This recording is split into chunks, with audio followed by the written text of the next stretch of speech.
ஓம் ஸ்ரீ குருப்பியோ நமக. ஓம் சக்தி பராசக்தி. வணக்கம். நான் உங்கள் ஆஸ்ட்ரோலக்ஷ்மி. நாம இன்னைக்கு மீன ராசிக்காரர்களுக்கு இந்த 2025 என்ன மாதிரியான மாற்றங்களை கொடுக்க போகுது அப்படின்றத தான் பார்க்க போறோம். மீன ராசிக்காரர்கள் ரொம்ப புத்திசாலிங்க, அதி புத்திசாலி. நான் குரு இல்லைங்களா, அதனால ரொம்ப புத்திசாலி. இந்த வீட்டில் இருக்கக்கூடியவர்களுக்கெல்லாம் வந்துட்டு சுக்கிரன் உச்சமாகிற இடம். அதனால இந்த மீன ராசி பொதுவாகவே கொஞ்சம் ஆடை அலங்காரத்துல ரொம்ப விருப்பம் ஜாஸ்தியா இருக்கும். ஆபரணம் அணியறதுல கொஞ்சம் விருப்பம் ஜாஸ்தியா இருக்கும். ஆனா வெளியே காட்டிக்க மாட்டாங்க. எனக்கு இது பிடிக்கும், அது பிடிக்கும் அப்படிலாம் சொல்லவே மாட்டாங்க. அதுல அவங்க கொஞ்சம் கான்சென்ட்ரேட்டடோட இருப்பாங்க. அதே மாதிரி அதெல்லாம் அணிஞ்சுக்கிட்டு தான் போவாங்க. கேட்டா இல்ல எனக்கு பிடிக்கல, பட் சொன்னாங்க நான் போட்டுக்கிட்டேன் அப்படின்ற மாதிரி தான் இருப்பாங்க.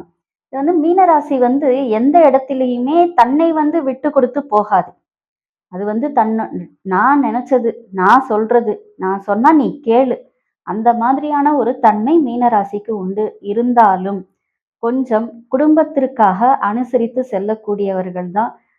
ஆனா கணவனாக இருந்தால் மனைவி பேச்சையோ, மனைவியாக இருந்தால் கணவன் பேச்சையோ கேட்கவே மாட்டாங்க. அவங்க சொன்னது அவங்க செய்துட்டு போயிட்டே இருப்பாங்க. நீங்க எவ்வளோ சொன்னாலும் எல்லாத்தையும் கேட்குற மாதிரி கேட்டுக்கிட்டு இருந்துட்டு அவங்க என்ன நினைச்சாங்களோ அதை தான் செய்துட்டு போவாங்க. மீனராசியை பொறுத்தவரையிலும் ஃப்ளெக்சிபிளும் இருக்கும். அதே சமயம் அதீத பிடிவாதமும் கொஞ்சம் முன்கோபமும் இருக்கும். வார்த்தையில கொஞ்சம் நெருப்பு தெறிக்கும். ரொம்ப கமாண்டிங்காகவும் இருக்கும். அவங்க சொல்றது ஒரு ஆர்டர் பண்ற மாதிரியே தெரியும். இதுதான் மீனராசிக்காரர்கள். ஏன்னா குரு அங்கதான் இருக்காரு, சனீஸ்வரனும் அங்கதான் இருக்காரு, புதனும் அங்கதான் இருக்காரு. அதனால இவங்களுக்கு பாத்தீங்க அப்படின்னா புத்திசாலித்தனம் ஜாஸ்தியா தான் இருக்கும். அந்த புத்திசாலித்தனத்தை எங்க யூஸ் பண்ணணும் அப்படின்றத அவங்க யோசிக்க மாட்டாங்க. ஏதோ ஒண்ணு பண்ணிருவாங்க. அதுக்கப்புறம் யோசிக்கிறது இதெல்லாம் மீன ராசிக்காரர்கள் கொஞ்சம் அவாய்ட் பண்ணிட்டீங்க அப்படின்னா 2025 இல்லைங்க, எல்லா வருஷமும் உங்களுக்கு நல்லதா தான் இருக்கும்.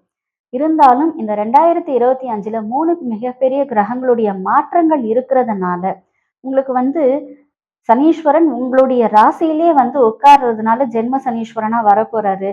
ராகு போறதுனால 12 ராகு 6 கேதுன்ற நிலைக்கு போயிடும். அதனால அவங்க உங்களுக்கு கொஞ்சம் பாசிட்டிவா வேலை செய்வாங்க. கவலை இல்லை.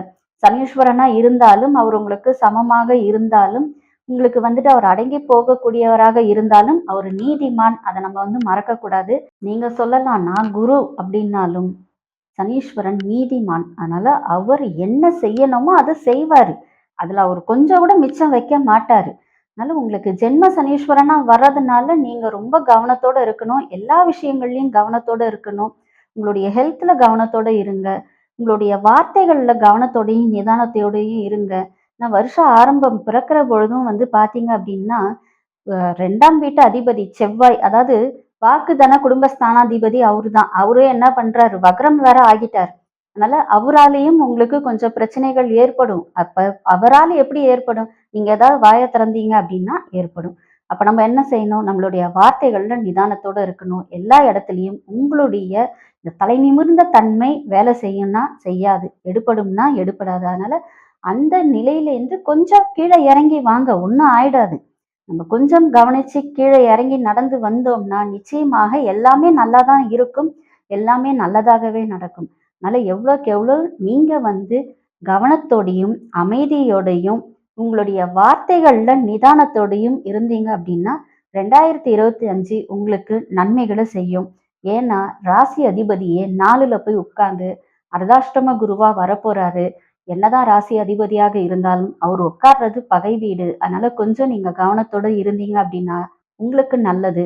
இல்லைன்னா நீங்களாகவே போய் என்ன தெரியுமா பண்ணுவீங்க, வில்லங்கமான இடத்த போய் வாங்குவீங்க, வில்லங்கத்தை சேர்த்துக்கிட்டே வருவீங்க.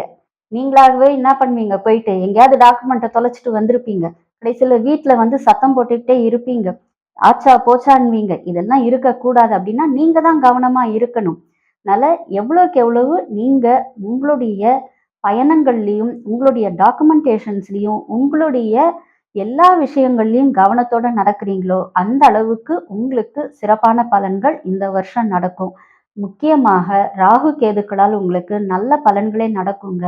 அதனால 2025 உங்களுக்கு என்னெல்லாம் பண்ணிருமோ, ஏற்கனவே 2024 நம்மளை ரொம்ப பாடாப்படுத்திருச்சு, நிறைய செலவாயிடுச்சு அப்படின்னு யோசிச்சுக்கிட்டு இருக்கீங்க அப்படின்னா கவலைப்படாதீங்க. 2025ல செலவுக்கு ஏற்ற வருமானம் கண்டிப்பாக வரும். நல்ல வருமானம் வருங்க. அதிகமான வருமானம் வரும். நிறைய பேர் கடல் தாண்டி போவீங்க. அது வேலைக்காக இருக்கலாம். இல்ல அப்படின்னாலும் தொழில் சம்மந்தமாகவும் இருக்கலாம். படிப்பு சம்மந்தமாகவும் இருக்கலாம். ஏன் கல்யாணம் பண்ணிட்டு கூட வெளிநாட்டுக்கு போகலாம். ஏதோ ஒண்ணு நடக்கும். ஆனா வெளிநாடு போவீங்க. அதுல டவுட் இல்ல. எல்லாத்துக்கும் நீங்க தயாரா இருக்கலாம். எப்படி இருக்கணும் அப்படின்னா, அமைதியாக இருக்கணும். அத மட்டும் கடைபிடிச்சீங்க அப்படின்னா, இந்த 2025ல நீங்க நினைச்சது எல்லாத்தையும் சாதிக்க முடியும். இல்ல அப்படின்னா, நெறைய சிக்கல்கள்ல நீங்களாகவே போய் உட்காருவீங்க. நீங்களே தேடி போய் வம்ப விலைக்கு வாங்குவீங்க. நீங்களே வீண் சண்டைகள வாங்குவீங்க. வீண் விவாதங்கள் நீங்களே ஏற்படுத்துவீங்க. தர்க்கங்கள் உங்களால் தான் உருவாகும். அதனால கொஞ்சம் அமைதியா போயிட்டீங்க அப்படின்னா ரொம்ப நல்லது. எதுலயும் அகலக்கால் வைக்காதீங்க. எந்த ஒரு புது முயற்சியிலயும் இறங்காதீங்க. இறங்கக்கூடிய முயற்சிகள் உங்களுக்கு சாதகமாக இல்லை. எந்த ஒரு கிரகமும் உங்களுக்கு ஒரு சாதகமான பலன்களோட இல்ல. இது எல்லாமே பொது பலன் தான். உங்களுடைய ஜனன ஜாதகத்தை வச்சு எல்லாமே மாறும். நடக்கக்கூடிய தசா புத்திகள், இந்த இடத்துல இருக்கக்கூடிய கிரகங்கள், இவங்களுடைய தாக்கங்களை வச்சு எல்லா பலன்களும் மாறும். இருந்தாலும் பொதுவாக நம்ம கொஞ்சம் அமைதியா போயிட்டா நல்லது தானே. வரக்கூடிய ரிஸ்கை நம்ம அவாய்ட் பண்ணிக்கலாம் இல்லையா? அதனால கொஞ்சம் கவனத்தோட இருங்க. நிச்சயமா இந்த 2025ல எந்த ஒரு இன்வெஸ்ட்மெண்ட்ல இறங்குறதோ, இல்ல ஒரு அகலக்கால் வைக்கிறதோ, யாருக்காவது கடன் கொடுக்கறதோ, இல்ல உங்களுக்காக கடன் வாங்குறதோ வச்சுக்காதீங்க. கடன் வாங்கலாம், பேங்க்ல வாங்குங்க. வேற எங்கேயுமே போய் வட்டிக்கு காசு வாங்கிடாதீங்க. உங்களால மீண்டு வெளியே வரவே முடியாத ஒரு நிலைக்கு போயிடுவீங்க.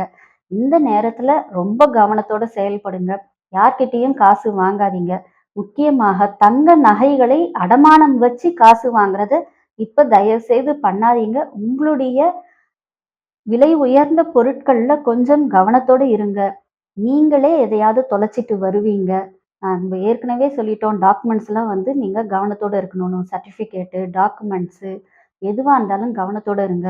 அண்டை வீட்டாரோடு ஒரு அன்பான, இணக்கமான சூழ்நிலையோட போங்க. தேவையில்லாம பேசாதீங்க. உங்களுடைய குடும்ப விஷயங்கள சொல்லாதீங்க.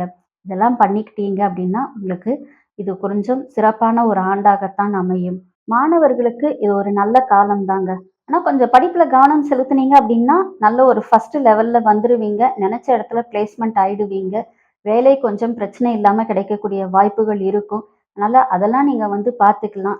சொத்து வழக்கு ஏதாவது வில்லங்கம்லாம் இருந்தது அப்படின்னா, இந்த வருஷம் கிளியர் ஆயிடுங்க. அதெல்லாம் பிரச்சனையே இல்ல. நீங்க கோர்ட்டுக்கே போலன்னா கூட உங்களுக்கு கேஸ் சாதகமா முடியும். இல்ல உங்களோட 8வது வீட்ட யார் பார்க்குறாரு? குருவே பார்க்க போறாரு. உங்களுக்கு அதுலயும் பிரச்சனைகள் இருக்காது. அதனால இதெல்லாம் உங்களுக்கு நல்லதா தான் நடக்கும்.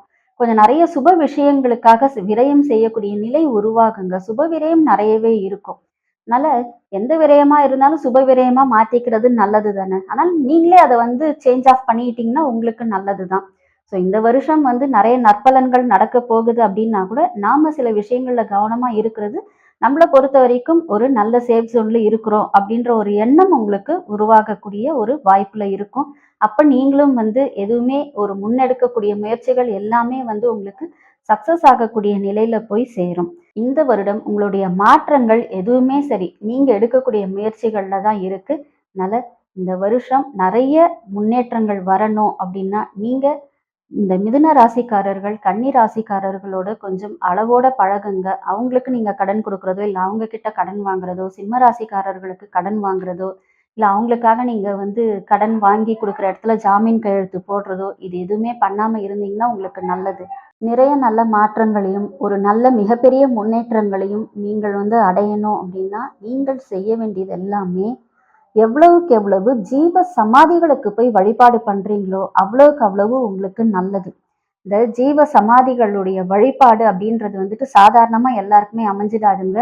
நம்ம முயற்சி பண்ணி போகணும். அதை தேடி தேடி போகணும். அப்படி போனீங்கன்னா தான் உங்களுக்கு நல்லது.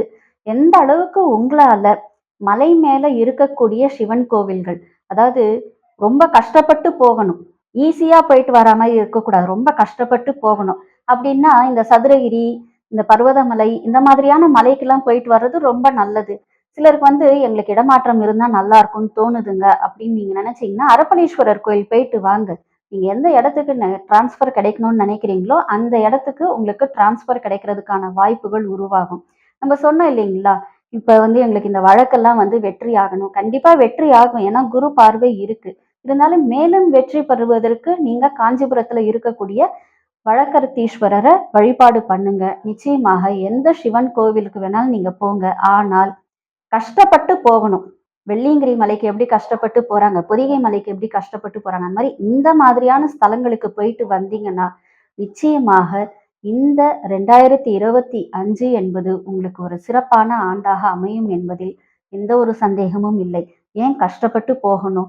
ஏன்னா ஜென்ம சனீஸ்வரன் வராரு இல்லைங்களா? அவருக்கு கஷ்டப்படுறவங்கள ரொம்ப பிடிக்கும்.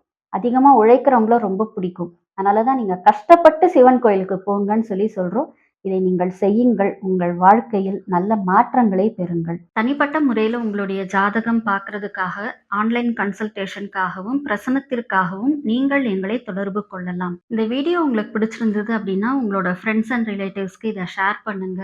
இந்த சேனல சப்ஸ்கிரைப் பண்ணுங்க. இது போன்ற இன்னும் நிறைய ஜோதிடம் மற்றும் ஆன்மீகம் தொடர்பான தகவல்கள் உங்களை தேடி வரும். எல்லாம் வல்ல இறையருளின் துணையாலும், அகிலாண்ட கோடி பிரம்மாண்ட நாயகியின் அருளாலும் உங்கள் இல்லங்களிலும், உள்ளங்களிலும் என்றென்றும் மகிழ்ச்சி நிலைத்திருக்கட்டும்.